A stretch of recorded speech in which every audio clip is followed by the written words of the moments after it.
Imaginez un instant, une jeune fille de 15 ans faisant du stop et montant seule dans la camionnette d'un individu qui inspire tout sauf la confiance. Ce qui va lui arriver dépasse l'entendement, un acte d'une telle cruauté qu'il choque l'Amérique entière.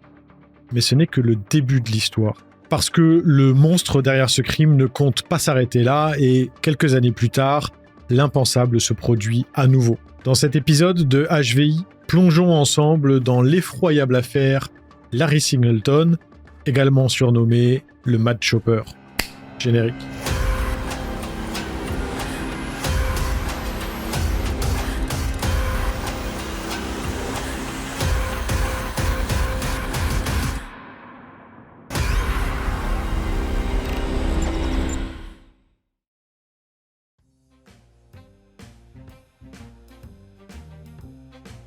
Las Vegas, ses hôtels-casinos géants et leurs fontaines grandioses, son célèbre panneau de bienvenue, devenu monument historique, ou encore ses spectaculaires lumières qui brillent de mille feux, tout est fait pour émerveiller les dizaines de millions de touristes qui se rendent chaque année dans celle que l'on surnomme la ville du péché. Mais cette métropole, isolée en plein désert des Mojaves, dans la pointe sud de l'État du Nevada aux États-Unis, n'est malheureusement pas que strass et paillettes. En 1978, à Las Vegas comme ailleurs, certaines personnes mènent une vie que l'on pourrait qualifier de compliquée, à l'image de Mary Belle Vincent. À l'approche de ses 15 ans, elle peine à profiter de son adolescence comme elle le souhaiterait. Quand ses parents se sont rencontrés, son père, Herbert, était militaire et sa mère, Lucie, croupière de blackjack. Au départ, tout allait très bien entre eux, et même plus que ça, vu qu'après leur mariage, ils ont eu 7 enfants ensemble. Une grande famille au sein de laquelle Mary se démarque en montrant dès son plus jeune âge un fort intérêt pour le milieu du spectacle. Elle est, entre autres, très bonne danseuse et, dans les années 70, vivre à Las Vegas est une aubaine pour une jeune artiste douée qui fait ses débuts et qui espère se faire remarquer. Malheureusement, les souhaits et les ambitions de Mary sont le cadet des soucis d'Herbert et Lucie parce que leur attention est focalisée sur leurs propres problèmes de couple. En effet, ça fait 1 an que leur relation a commencé à battre fortement de l'aile et leur querelle impacte à présent tout le foyer. Une mauvaise ambiance qui est venue s'ajouter aux règles déjà très strictes imposées aux enfants par leur papa militaire. Mais Mary ayant une nature plutôt rebelle, elle supporte de moins en moins ces règles et s'entend en fait de moins en moins bien avec ses parents, dont elle défie l'autorité de plus en plus souvent. L'adolescente, éprise de liberté, vit mal la situation, elle étouffe chez elle et tout ce qu'elle veut, c'est s'échapper de cet endroit où elle se sent mal et où personne ne semble avoir envie de l'aider à réaliser ses rêves. Du coup, quand au tout début de l'automne 1978, l'une de ses sœurs lui dit que leur père ne va pas tarder à rentrer et qu'en plus d'avoir une migraine, il est en colère contre elle, elle sait qu'elle s'apprête à passer un très mauvais quart d'heure, donc elle décide de s'en aller avant qu'il ne passe la porte. Mary fait donc son baluchon et elle s'enfuit de chez ses parents, convaincue qu'ailleurs ce sera forcément mieux et que, malgré son jeune âge, elle arrivera tout de même à rouler sa bosse dehors sans trop de difficultés. Mais évidemment, elle se trompe et concernant les détails de cette partie-là de son histoire, les sources divergent, donc je vais vous donner les 3 versions. Dans la première, il est dit que l'adolescente prend la fuite avec son petit ami en direction de Sausalito, une ville située en Californie. Ils auraient ensuite dormi un temps dans la voiture de ce dernier, avant qu'il ne se fasse arrêter par la police, pour avoir présumément violé une autre fille. Dans cette version de son périple, c'est après ça que Mary se serait retrouvée seule, alors que dans l'autre version, elle l'aurait été dès son départ de Las Vegas. Mais il y a une autre version qui, celle-là, dit que sa fugue datait en réalité de plusieurs mois déjà, et qu'elle vivait en fait depuis un moment chez ce fameux petit ami qui habitait à Sausalito, et a par la suite été appréhendé par la police. Le motif de l'arrestation de ce dernier est en revanche le même sur toutes les sources. Quoi qu'il en soit, à un certain point, Mary se retrouve livrée à elle-même et, lassée de devoir chercher comment se nourrir ou de s'abriter dans des véhicules laissés ouverts et des immeubles abandonnés, elle prend la direction de Soquel.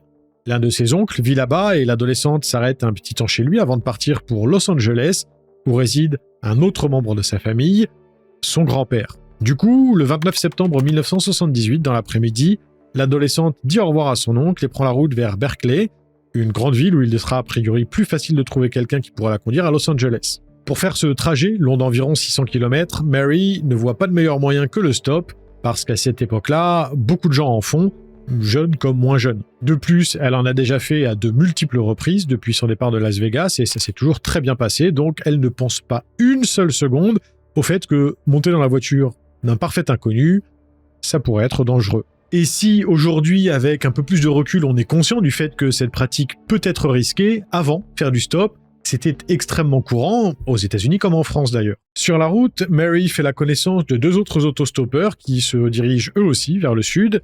Alors, ils décident de faire un bout de chemin ensemble et, à un certain point, un van Ford bleu s'arrête à côté du trio. Le conducteur est un homme chauve et corpulent d'âge moyen qui porte une combinaison bleue et qui dit se rendre à Reno dans le Nevada où il a une résidence secondaire. Reno n'est pas du tout dans la direction dans laquelle veut aller l'adolescente, mais coup de chance, son interlocuteur lui dit qu'il veut bien faire un détour pour la conduire jusqu'à Los Angeles. Et vu le détour qu'il se dit prêt à faire, ça aurait déjà dû être un premier red flag. De plus, l'homme est seul dans son véhicule, il a donc bien assez de place pour embarquer les 3 autostoppeurs, seulement il dit qu'il ne peut en prendre qu'un et que ça doit obligatoirement être une fille. Deuxième gros red flag. Évidemment, les 2 compagnons de voyage de Mary lui disent que c'est franchement bizarre que l'individu ne veuille embarquer qu'elle et qu'elle ne devrait pas monter avec lui, sous peine de se mettre en danger, mais elle décide d'ignorer leurs conseils. L'adolescente est fatiguée et tout ce qu'elle veut à ce moment-là, c'est arriver au plus vite chez son grand-père, alors, sans hésiter, elle prend place sur le siège passager du véhicule, aux côtés de son conducteur qui dit s'appeler Larry.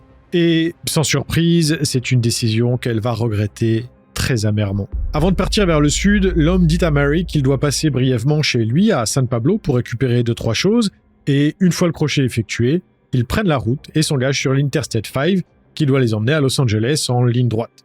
Ils roulent à un moment, durant lequel l'adolescente remarque que Larry boit de l'alcool, caché dans une petite bouteille de lait, pendant qu'il conduit, et qu'il essaye parfois de se rapprocher physiquement d'elle, mais elle tente d'ignorer tous ces signes et, terrassée par la fatigue, elle finit par s'endormir. Quand elle se réveille, il fait déjà quasiment nuit, mais le problème n'est pas là, le problème, c'est qu'elle est à présent très mal à l'aise. Mary a comme une mauvaise intuition et elle a raison parce que les panneaux qu'elle voit indiquent qu'ils roulent vers le Nevada et non plus vers Los Angeles, et d'ailleurs ils ont quitté l'Interstate 5. En silence, elle passe donc ses mains autour de son siège dans le but d'essayer de trouver de quoi se défendre au cas où, et par chance, elle finit par sentir un objet pointu qui s'avère être un bâton. Mais qu'à cela ne tienne, portée par la peur et l'énervement, Mary brandit son arme de fortune devant elle et fait remarquer à Larry qu'il s'est trompé de direction et qu'elle sait qu'il l'a fait exprès, avant de lui demander fermement de faire demi-tour. L'homme s'excuse platement et il s'exécute, affirmant que s'il a effectivement fait une erreur, il ne s'agit là que d'une simple erreur commise par un honnête homme, pour reprendre ses mots. Mais évidemment, ça ne rassure pas vraiment Mary, qui se rend compte qu'elle s'est peut-être mise dans une situation très délicate, et ce sentiment d'insécurité ne fait qu'empirer quand elle voit qu'une fois revenue sur l'Interstate 5, le van la quitte à nouveau pour emprunter une route isolée qui longe un canyon. Il n'y a aucun autre véhicule et elle est là, dans celui d'un inconnu dont le comportement est de plus en plus questionnable. Du coup, quand il se gare sur le bas-côté, en prétextant devoir soulager un besoin pressant, Mary décide de se fier à son ressenti, elle sort du van et attache l'un de ses lacets qui était dénoué pour pouvoir prendre la fuite sans risquer de trébucher. Malheureusement, elle n'a pas le temps de se mettre à courir que Larry lui assène un violent coup de marteau derrière le crâne, suivi de plusieurs coups de poing qui lui font perdre connaissance. Quand elle se réveille, Mary a une commotion cérébrale, elle est nue, attachée, et son agresseur est en train de la violer. Un crime odieux qu'il commet plusieurs fois au cours de la nuit. L'adolescente supplie Larry de la laisser s'en aller en lui promettant que s'il la libère, elle ne parlera à personne de ce qu'il lui a fait, mais après ça, il la fait boire, elle tombe à nouveau inconsciente, et quand elle revient à elle, il fait déjà jour. Mary se trouve désormais à l'extérieur du van, traînée par un bras, ignorant encore que le pire reste à venir. I was begging for my life, asking him to set me free. And he replied, "You want to be set free? I'll set you free." Malheureusement, le type de liberté qu'il entend donner à Mary n'a rien de celui qu'elle désire parce qu'il se dirige vers l'arrière de son véhicule pour en extraire quelque chose. He pulled out a hatchet from his toolbox and took my left arm and took one swing. And I started to fall. And then he took another swing. And I grabbed his arm.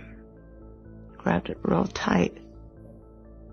And I couldn't figure out, I'm holding him real tight on his arm. But I'm still falling. Larry vient en fait de trancher l'avant-bras gauche de Mary sous le coude et il n'a visiblement pas l'intention de s'arrêter là.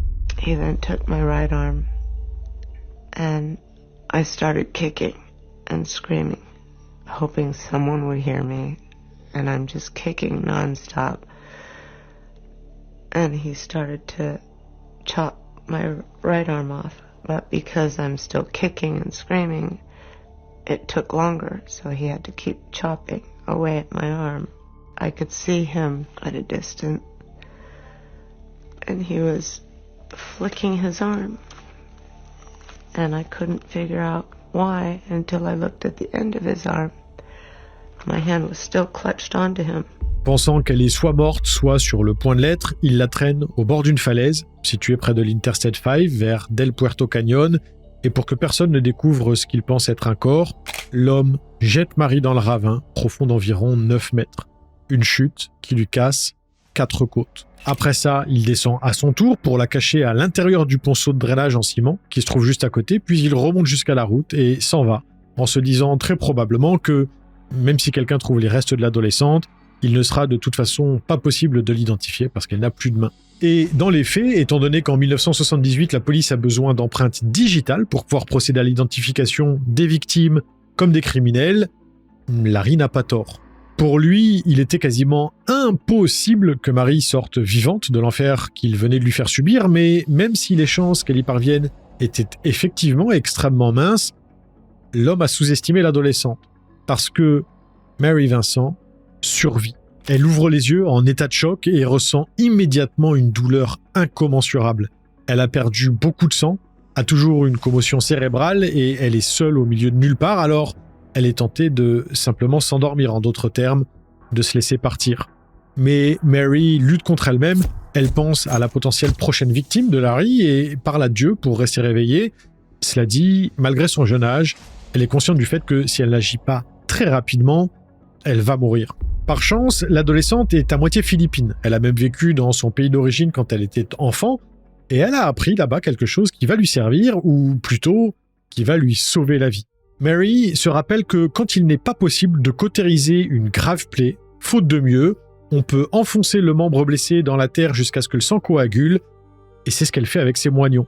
En utilisant cette technique, elle parvient à arrêter les saignements et, après ça, trou noir. Si elle a effectivement réussi à sortir du ravin de 9 mètres, elle ne se rappelle pas comment elle s'y est prise pour le faire. Une fois Mary remontée, la nuit commence déjà à tomber et pensant entendre la voix de Dieu qui lui dit de continuer à marcher, elle progresse à travers le désert sombre qui l'entoure, mutilée, nue et couverte de sang, à l'affût du moindre signe qui puisse la guider vers la civilisation. Complètement perdue, elle marche près de 5 km avec les bras en l'air pour éviter que le sang n'afflue vers ses plaies, avant de finalement parvenir à rejoindre l'Interstate 5, mais la vision qu'elle offre aux automobilistes qui passent est pour le moins effrayante.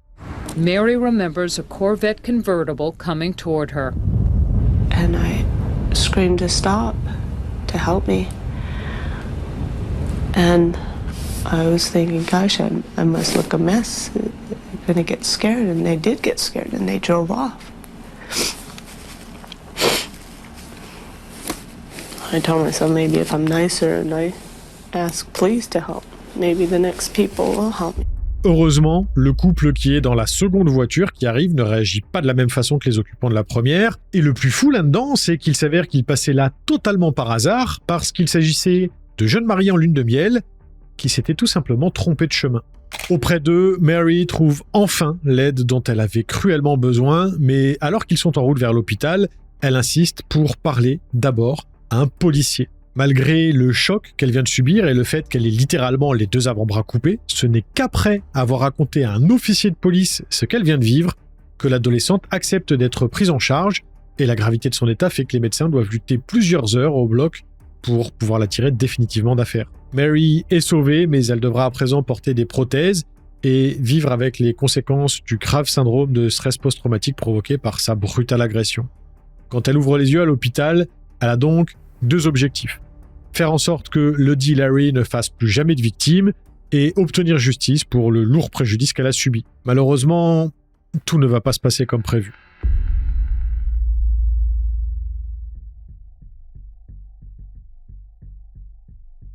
Après son réveil, Mary s'empresse de donner une description physique de son agresseur à un dessinateur pour qu'un portrait robot de lui puisse être diffusé au plus vite. Elle n'omet aucun détail et cette précision sans faille paie parce que moins de 10 jours après le début des recherches, une femme au foyer, résidant à Martinez, appelle la police pour demander une précision.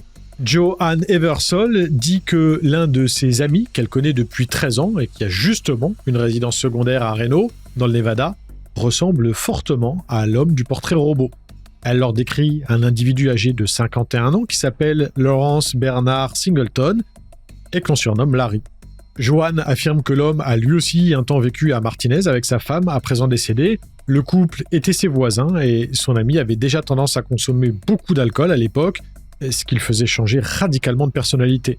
D'un homme adorable, il passait à quelqu'un de très méchant, un peu à la manière de Dr. Jekyll et Mr. Hyde. À la base, Joanne espère que les points communs qu'ont le Larry qu'elle connaît et le suspect ne sont que le fruit d'une fâcheuse coïncidence, donc elle téléphone simplement au cas où pour demander de quelle couleur est le van de la personne recherchée. Mais quand on lui répond qu'il est bleu, elle comprend immédiatement que les deux hommes ne font probablement qu'un et l'appel se transforme en un signalement. Le surnom de l'individu, sa description physique, son addiction à l'alcool, l'emplacement de sa résidence secondaire et même la couleur de son véhicule, tout correspond, alors les enquêteurs décident de l'interroger sans attendre. On sait peu de choses sur cet ex-marin marchand originaire de Floride, si ce n'est qu'il a été marié non pas une, mais 2 fois au cours de sa vie, et qu'il a 2 enfants, mais aussi un casier judiciaire. En effet, l'homme a déjà été arrêté pour conduite en état d'ébriété, ivresse sur la voie publique, mais également pour détournement de mineurs. Un dernier point sur lequel je n'ai malheureusement pas de précision à apporter, aucune information supplémentaire n'étant disponible en ligne à ce sujet. Pendant son interrogatoire, Larry avoue rapidement qu'il a bien pris en stop une jeune femme correspondant à la description de Mary le 29 septembre 1978. En revanche, s'agissant de la suite des événements, il ne donne pas du tout la même version qu'elle. Il dit que quand ils sont passés chez lui, ils ont bu ensemble, plus que de raison, et qu'ils ont eu des rapports sexuels, après quoi il ne se souvient plus de grand-chose concernant l'adolescente, si ce n'est du fait qu'il ne lui a certainement pas fait de mal et encore moins tranché les bras. Larry affirme qu'il se rappelle vaguement avoir pris 2 hommes en stop à un moment donné. Il sous-entend que c'est sûrement eux qui ont violé, mutilé et qui ont tenté de tuer Mary pendant que lui dormait, ivre-mort, dans son véhicule. Il dit qu'à un moment donné, il a ouvert les yeux et que c'est l'un des autostoppeurs qui conduisait.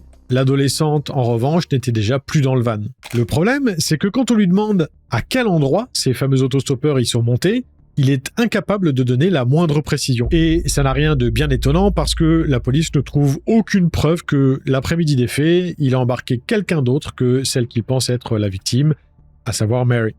Une perquisition du logement de Larry est effectuée et les policiers remarquent que le tapis arrière de son van a été récemment lavé, mais qu'il a aussi une hachette sur laquelle il y a des traces de sang. En bref, tout semble l'accuser et absolument rien ne le disculpe. De plus, il a lui-même fait des aveux, en tout cas en partie, un tout qui est plus que suffisant pour l'inculper. Son procès s'ouvre à peine 6 mois plus tard, en mars 1979 à San Diego, et les charges qui pèsent contre lui sont aussi nombreuses que lourdes. Larry est accusé d'avoir enlevé, mutilé et violé Mary, mais également d'avoir tenté de la tuer, une victime qui n'hésite pas à se tenir face à lui et qui témoigne courageusement pendant près d'1 heure et demie contre celui qu'elle nomme uniquement son agresseur. Un témoignage poignant livré par une adolescente dont la force et la grande résilience impressionnent toute la cour et aident bien évidemment Earl Mass, le magistrat qui préside l'audience, à se faire une idée un petit peu plus précise de celui qu'il doit juger. Malheureusement, à l'annonce du verdict, c'est la douche froide pour Mary, ses proches et plus généralement pour toutes les personnes présentes dans la salle. Larry est reconnu coupable de toutes les charges qui pèsent contre lui, mais à l'époque, en Californie, la peine la plus sévère applicable pour les crimes qu'il a commis est de 14 ans d'emprisonnement. Et c'est la peine dont il écope. Le juge Earl Mass est le premier à être écœuré par la condamnation qu'il se voit obligé de prononcer, et il précise que s'il en avait le pouvoir, il aurait envoyé l'accusé en prison pour le reste de sa vie. Aux yeux de beaucoup de gens, 14 ans à passer derrière les barreaux pour avoir gravement mutilé, violé et tenté de tuer une adolescente, avec une telle barbarie en plus, ça n'est pas assez cher payé, raison pour laquelle le verdict du procès choque profondément l'opinion publique. Et c'est d'autant plus horrible que Larry ne regrette absolument rien de ce qu'il a fait, parce qu'en sortant de la salle d'audience, il se permet de murmurer à Mary « Même si c'est la dernière chose que je dois faire, je viendrai finir le travail. » C'est donc terrifiée qu'elle doit reprendre sa vie en gardant dans un coin de sa tête que quand son agresseur sortira de prison, dans même pas 15 ans, il se mettra peut-être à la traquer pour la tuer. Cela dit, tant qu'il est derrière les barreaux, Mary est relativement sereine et elle entame même sa reconstruction, mais contre toute attente, cette tranquillité d'esprit dure beaucoup moins longtemps que prévu. À la surprise générale, en avril 1987, Larry obtient sa libération conditionnelle au bout de seulement 8 années d'emprisonnement. L'homme ne s'était jamais rendu coupable d'un crime avant d'être incarcéré et il a été un prisonnier modèle dès le départ, ce qui lui a donné droit à une remise de peine à laquelle est venu s'ajouter le fruit d'une loi de 1983 portant sur l'incitation au travail en milieu carcéral. Grâce à cette loi, chaque journée de travail effectuée par un détenu au sein d'un établissement pénitentiaire lui permet de transformer un jour de sa peine de prison ferme en jour de sursis. Et il se trouve que, durant son incarcération, Larry a occupé un poste d'assistant enseignant et qu'il a passé beaucoup de temps dans la salle de classe de la prison. Du coup, le fait d'avoir un emploi assorti d'une assiduité à la tâche donne un ensemble de circonstances qui lui ont permis de pouvoir demander sa libération conditionnelle bien avant l'heure.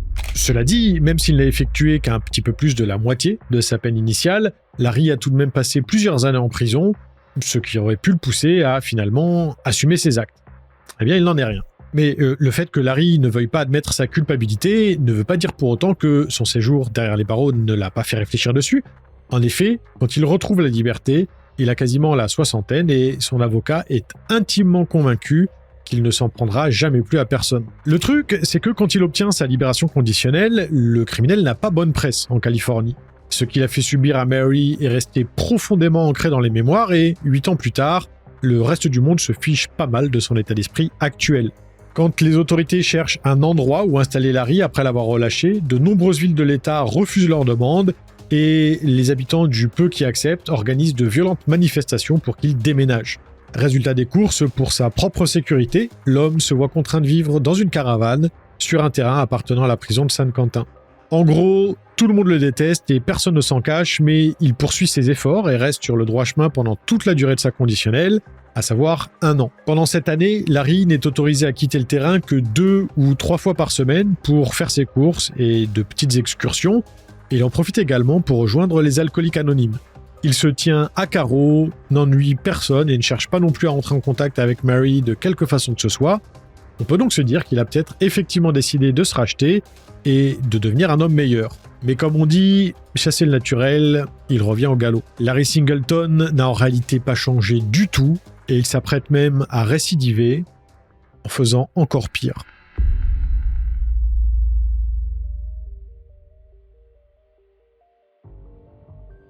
Après la fin de sa conditionnelle, Larry regagne la Floride, d'où il est originaire, et il pose ses valises dans la ville de Tampa où, là encore, son arrivée est très mal vue par les habitants. Un concessionnaire automobile local lui propose $5 000 pour qu'il quitte l'État, les gens manifestent pour qu'il s'en aille, et une bombe artisanale explose même à côté de son logement, heureusement sans faire aucun blessé. Et loin de tout faire pour faire mentir ses détracteurs et les gens qui veulent le voir partir, Larry ne va pas rester libre bien longtemps, parce qu'au printemps 1990, il est condamné à 2 mois de prison ferme pour avoir volé un appareil photo jetable dans un magasin. Prix de l'article en question, $10. Alors franchement, quitte à prendre le risque de retourner derrière les barreaux, il aurait au moins pu piquer un truc réellement utile ou un petit peu plus cher. Mais il ne s'arrête pas là, parce qu'à peine 6 semaines après sa libération, il s'empare d'un chapeau à $3 dans un magasin et il tente de partir avec sans payer, puis une fois en face des policiers, il ment sur son identité. Larry prétend s'appeler Bill Johnson, mais à Tampa comme ailleurs, il est connu comme le loup blanc, alors ça ne prend pas. Et en janvier 1991, le fait qu'il se décrive devant la cour comme un vieil homme confus à la tête embrouillée n'attendrit personne. L'homme est condamné à 2 ans de prison ferme, soit la peine la plus lourde applicable pour ce type de délit, et l'annonce de la sentence vaut d'ailleurs au juge James Dominguez quelques applaudissements.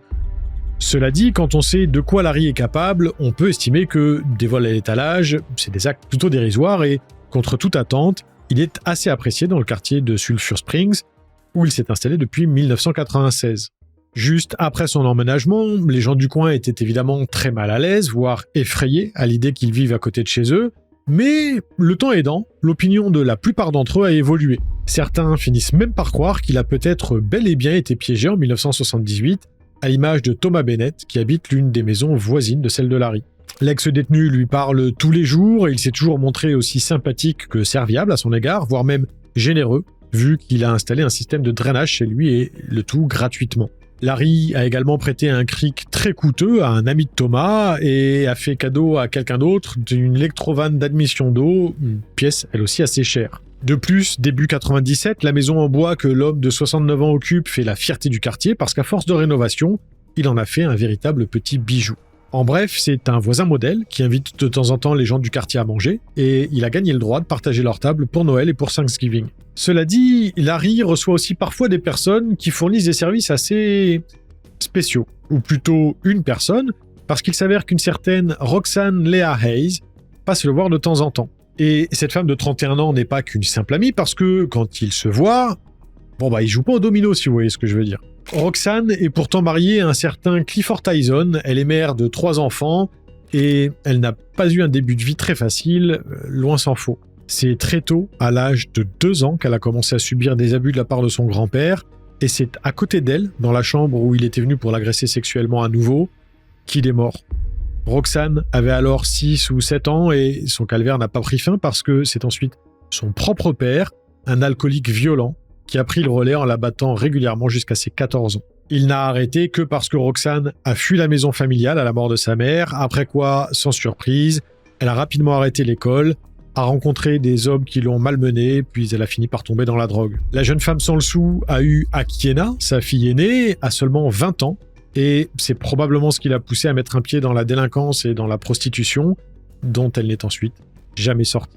C'est sa rencontre avec Clifford, lui aussi repris de justice, qui a permis à Roxanne de trouver un semblant de stabilité en 1988, et elle a d'ailleurs eu avec lui 2 autres enfants. La mère de famille était connue des services de police de Tampa pour avoir été arrêtée à de très nombreuses reprises depuis 1990, plus précisément 99 fois en 11 ans, notamment pour des faits liés à la prostitution, mais aussi pour vol qualifié et possession de cocaïne. Vous l'aurez compris, c'est donc pour vendre ses charmes à Larry que Roxanne lui rend visite. Seulement, le 19 février 1997, leur 3e rendez-vous ne se passe pas comme prévu, peut-être parce que ce jour-là, il était à nouveau ivre et avait également pris une quantité importante de médicaments. Il en a résulté une scène terrifiante dont Paul Hitson a été témoin aux alentours de 18h. Cet homme passait chez l'ex-détenu avec son oncle pour apporter des retouches aux rénovations qu'ils avaient faites pour lui, mais personne n'est venu leur ouvrir, alors pourtant qu'il y avait du bruit dans l'habitation. Et pas n'importe quel bruit, vu que Paul a clairement entendu une femme appeler à l'aide. Il a alors cherché à pénétrer dans la maison pour voir ce qu'il se passait, et en s'apercevant que la porte de derrière était déverrouillée, il est entré, mais il ne s'attendait clairement pas à voir ce qu'il a vu dans le salon. Larry était nu et penché sur une femme, elle aussi en tenue d'Ève sur le canapé, et si le témoin n'a pu apercevoir qu'une partie de l'une de ses jambes, il est certain d'avoir vu du sang dessus. Le maître des lieux s'est relevé, conscient que Paul se tenait à l'entrée de la pièce, mais il n'a même pas réagi et il est simplement retourné à ce qu'il faisait. Du coup, son invité surprise a quitté la maison en courant pour prévenir son oncle. Les 2 hommes ont ensuite regardé brièvement par la fenêtre et, dans l'incapacité d'intervenir sans se mettre en danger, alors que Larry continuait d'agresser la femme, ils ont décidé de se rendre en 4e vitesse à la station-service la plus proche pour appeler le 911. Malheureusement, les policiers ne sont pas arrivés suffisamment vite et quand ils ont débarqué sur place, Roxanne, la victime, ne respirait plus. L'autopsie révèle que Larry l'a poignardé 6 fois au niveau du haut du corps, il ne lui a donc laissé aucune chance. Selon le témoignage du meurtrier, Roxanne aurait pris de la cocaïne avant d'arriver et elle n'était pas elle-même, en conséquence de quoi elle aurait tenté de lui voler de l'argent avant de le menacer avec un couteau attrapé dans la cuisine. Larry se serait ensuite battu avec elle pour reprendre l'arme et c'est dans cette lutte qu'elle aurait été gravement blessée. Une version de l'histoire qui le dédouane totalement, ce qui n'est pas sans rappeler ce qu'il a dit au sujet de l'agression de Mary. Le plus troublant concernant ce meurtre, c'est que près de 3 semaines avant, il avait tenté de sauter la vie dans son allée. Des voisins l'avaient sorti de son van alors qu'il s'intoxiquait au monoxyde de carbone via un tuyau de sèche-linge relié au pot d'échappement du véhicule. Suite à ça, il a passé environ 1 semaine en hôpital psychiatrique avant de rentrer chez lui et Thomas, son voisin et ami, affirme que la seule explication que Larry lui a donnée pour expliquer son geste est qu'il était, je cite, « désolé pour lui-même ». A-t-il fait ça parce qu'il avait des pulsions et qu'il savait qu'il ne pourrait plus y résister bien longtemps ? Il est impossible d'en être sûr, mais le fait qu'il ait tué Roxanne seulement quelques semaines après sa tentative, c'est tout de même une coïncidence troublante. D'autant que le vol à l'étalage étant un délit et non un crime, on peut considérer qu'il n'avait donc plus commis de crime depuis 1978, soit presque 20 ans plus tôt. Cela dit, cette fois, Larry a été pris sur le fait, donc il ne peut certainement pas dire qu'il n'y est pour rien, et son procès qui s'ouvre l'année suivante a un goût amer parce que, forcément, nombre de gens pensent qu'il n'aurait simplement jamais dû sortir de prison après l'agression barbare de Mary. Une survivante qui a d'ailleurs 35 ans à présent et qui s'apprête à faire face à Larry pour la seconde fois.